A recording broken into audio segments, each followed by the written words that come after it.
Celine Sciamma's Portrait of a Lady on Fire has a great ending scene, its final moments packed with deeper meaning.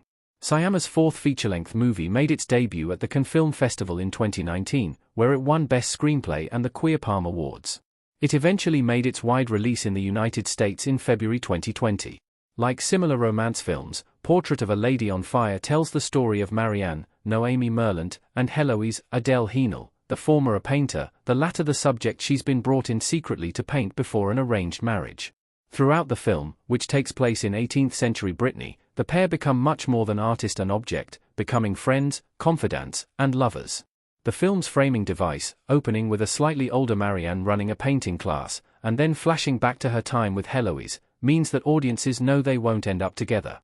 Marianne paints the portrait and leaves with Héloïse forced into the marriage. But the journey to that point means it's an ending that feels poignant, and one with layers of meaning to unpack. Orpheus and Eurydice in Portrait of a Lady on Fire. The Greek myth behind the story. Key to Marianne and Héloïse's story is the Greek legend of Orpheus and Eurydice. Orpheus falls in love with Eurydice but loses her after she dies from a snake bite. He travels to the underworld and pleads his case to Hades to have her returned. Hades agrees on the condition that when they walk out of the caves, he must not look at her, or he'll lose her for good. Orpheus, unable to hear Eurydice's footsteps behind him, gives in and turns to see his lover, only to watch as she's whisked away forever, becoming nothing more than a memory. The common interpretation is that Orpheus chooses to look back. Héloïse offers her own, that Eurydice called for him to turn around, and only because of that did he do so. This myth frames Marianne and Héloïse's love story, one they know cannot last.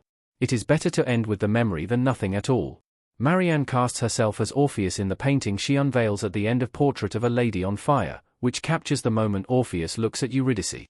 It reflects her memory of that last glimpse of Héloïse as she left the house. Orpheus makes the poet's choice in turning around. Marianne makes the artist's choice. This leads to Marianne's second act of turning around to face Héloïse, as she makes her way through the crowd to see her new portrait, almost as if called by an unheard voice. Again, this posits Héloïse as Eurydice, but one with full control over her actions, wanting Marianne to see her yet still out of reach. The story of Orpheus and Eurydice is typically seen as one of the male gaze. He looks upon her, to view her, putting his gaze above her existence. By turning the story into that of the female gaze, whichever point of view you see it from, Sciamma gives both women control in the tale and over their destinies. The hidden French meaning in Portrait of a Lady on Fire's ending. The intimate feelings are stronger in the French language version. Marianne Héloïse in Portrait of a Lady on Fire. As pointed out by Vox, Portrait of a Lady on Fire contains another extra meaning for those who can follow along with the movie's native French language, rather than relying on subtitles. When Marianne and Héloïse speak with one another, they use vous, which is the formal version of you in French. At the beginning of their relationship, this is proper. Marianne has been hired by the head of the household, and the women don't know each other, so it makes sense to have a level of formality. However, Marianne and Héloïse continue to use vous around each other, even after they've started to bond, even after it becomes clear they've developed feelings, slept together, and Marianne has painted her. Their relationship changes to become more intimate, but their language doesn't. That is, until the end, the final interaction between Marianne and Héloïse. When Marianne is finally set to leave the house, Héloïse runs down the stairs after her, in her white wedding dress, and says, "Retourne toi." Not only is this her Eurydice moment, but perhaps even more notably, she speaks informally here. It makes their feelings for each other all the clearer and, even though it's unbeknownst to many viewers, all the more impactful. Héloïse opens herself up fully to Marianne, admitting her feelings in their final moment together. If all she can leave Marianne with is a memory, then it's going to be an extremely powerful, loving one. The number 28 in Héloïse's portrait. This is where Marianne painted a special gift for Héloïse.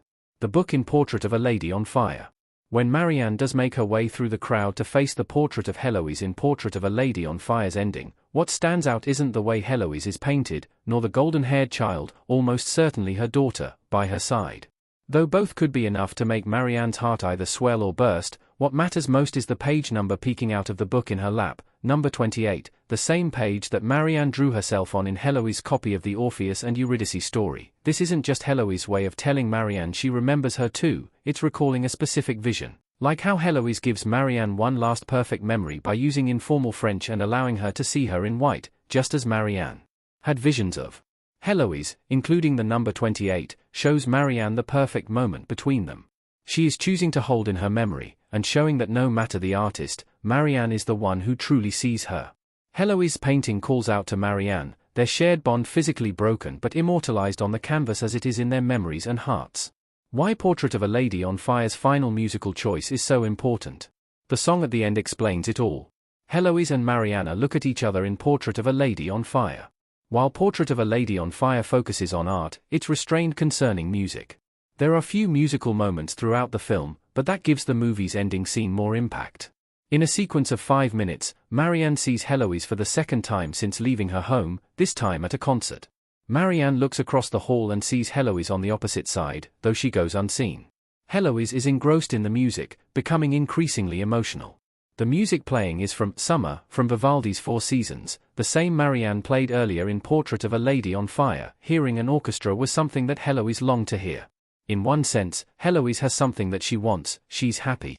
But hearing the music, specifically, this music, calls to mind the memory of what she lost to gain it, namely, Marianne. It's fitting that the piece itself is about a perfect summer's day being interrupted by a storm. It'd also be fair to question which is which in Heloise's case, is the invading memory of Marianne the storm, or is it the summer's day, being crushed by the reality of life without her?